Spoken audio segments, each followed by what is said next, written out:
जिल्हा परिषद आणि पंचायत समिती अनेकांसाठी या फक्त निवडणुका असतील, पण ज्यांना राजकारण हा शब्द कळतो त्या प्रत्येकाला ठाऊक आहे, खरी सत्ता म्हणजे झेडपी आणि खरी ताकद म्हणजे पंचायत समिती. आज आपण ज्या विषयावरती सखोल चर्चा करणार आहोत, तो विषय केवळ सिंधुदुर्गापुरता मर्यादित नाहीये, तर तो महाराष्ट्राच्या ग्रामीण राजकारणाचा आरसा आहे. मी बोलतोय सिंधुदुर्ग जिल्हा परिषद आणि पंचायत समिती निवडणूक 2026 बाबत.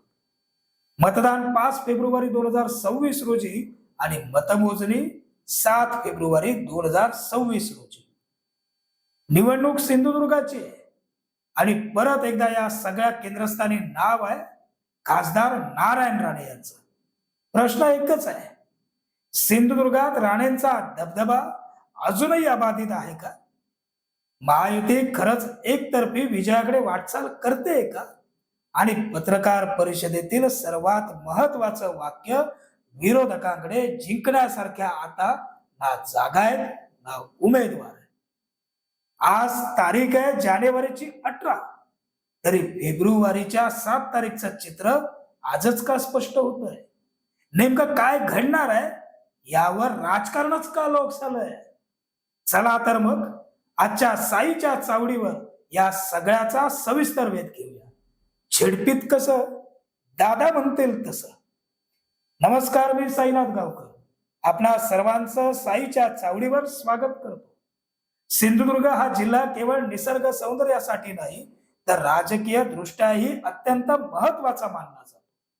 गेल्या 3 दशकात शिवसेना, काँग्रेस, शिवसेना आणि आता भाजपा या तिन्ही पक्षांच्या सत्तेचा अनुभव सिंधुदुर्गानं घेतलाय. पण एक गोष्ट मात्र कायम राहिली, नारायण राणेंचा प्रभाव. नारायण राणे यांचा प्रभाव म्हणजे नेमकं काय, याचं उत्तर नुकत्याच झालेल्या नगर परिषद निकालात अगदी स्पष्ट दिसलंय. ग्रामपंचायत असो, पंचायत समिती असो, जिल्हा परिषद असो की विधानसभा, लोकसभा, राणेंशिवाय सिंधुदुर्गाचं राजकारण पूर्ण होत नाही, हेच अंतिम सत्य आहे. 5 फेब्रुवारी 2026 रोजी होणाऱ्या सिंधुदुर्ग जिल्हा परिषद व पंचायत समिती निवडणुकांकडे राज्याचं राजकीय लक्ष लागून राहिलंय. 7 फेब्रुवारीला होणाऱ्या मतमोजणी आधीच या निवडणुकीचं चित्र बऱ्यापैकी स्पष्ट होताना दिसतंय. त्याचं मुख्य कारण म्हणजे खासदार नारायण राणे यांचा जिल्ह्यातील अबाधित प्रभाव आणि महायुतीची एकजूट. सिंधुदुर्ग जिल्हा म्हणजे नारायण राणेंचा राजकीय गड. काँग्रेस, शिवसेना आणि आता भाजपा पक्ष बदलले असले तरी राणेंचा जनसंपर्क, कार्यकर्त्यांचं जाळं आणि स्थानिक पातळीवरील पकड आजही तितकीच मजबूत आहे. नितेश राणे आणि निलेश राणे या दोन्ही आमदारांच्या माध्यमातून हा प्रभाव अधिक सदन झालाय, हे कुणीच नाकारणार नाही. यामुळे जिल्हा परिषद आणि पंचायत समिती निवडणुकीत महायुतीच्या उमेदवारांसाठी राणेंचा चेहरा हा सर्वात मोठा विनिंग फॅक्टर ठरतोय. भाजपा, शिवसेना अर्थात शिंदे गट, महायुतीनं यावेळी जागा वाटपाचा फॉर्म्युला आधीच जाहीर करून निवडणूक तयारीला वेग दिलाय.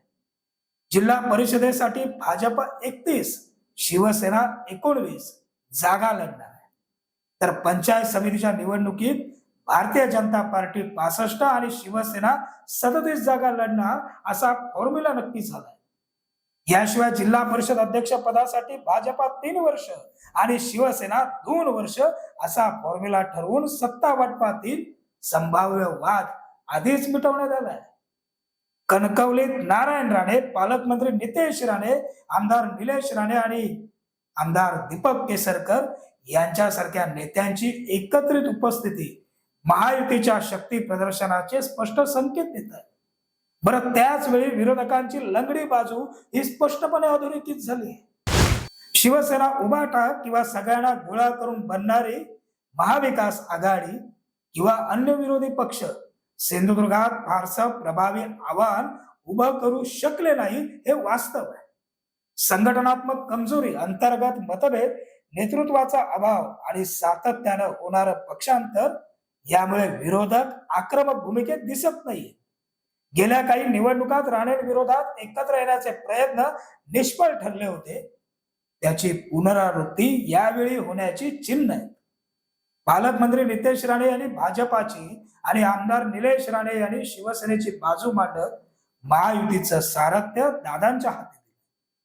संघटनात्मक असलेली ताकद आणि कणकवलीच्या दादांच्या सभेनंतर जिल्ह्यात राणे समर्थकांची एकजूट ही पुन्हा एकदा महायुतीलाच विजयी कौल देणारी आहे. हे सत्य कोणीच नाकारू शकत नाही आणि त्याला आव्हानही देऊ शकत नाही. खासदार नारायण राणेंच्या राजकारणाचा केंद्रबिंदू कायम विकास राहिला. रस्ते, पाणी पुरवठा, पर्यटन, रोजगार यासारखे मुद्दे स्थानिक पातळीवर प्रभावीपणे मांडले जातात.